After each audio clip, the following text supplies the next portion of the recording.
அல்லாஹ் குர்ஆனிலே சொல்கிறான், ஒருவன் முயற்சி செய்தால் அந்த முயற்சியுடைய பலனை பெற்றே தீருவான். அது உலக காரியத்திலும் சரி, மறு உலக காரியத்திலும் சரி. இந்த உலகத்தில் இருக்கக்கூடிய மனிதர்கள் முடிவை பார்க்கக்கூடியவர்கள். வெற்றி அடைந்தாயா என்பதைத்தான் பார்ப்பார்கள். அது ஒரு முஃமினுடைய இலக்கு அல்ல. ஒரு முஃமினுடைய இலக்கு எல்லா காரியத்திலும் முயற்சி மட்டும்தான்.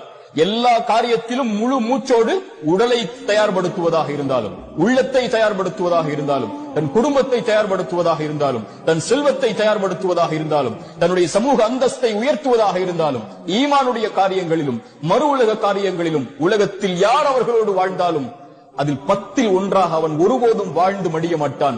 உலக வாழ்வில் இருந்து அவன் கண்ணை மூடும் போது எல்லோர்களை விடவும் அல்லாஹ்விடத்தில் நான் மேன்மையானவனாக, இறை நம்பிக்கை கொண்ட பலமான உறுதியோடு வாழக்கூடிய, அல்லாஹுடைய கதரை உள்ளத்தாலும் உடலாலும் மனதாலும் ஏற்று வாழக்கூடிய இறை நம்பிக்கையாளனாகத்தான் அவன் வாழ்ந்து மறைவான்.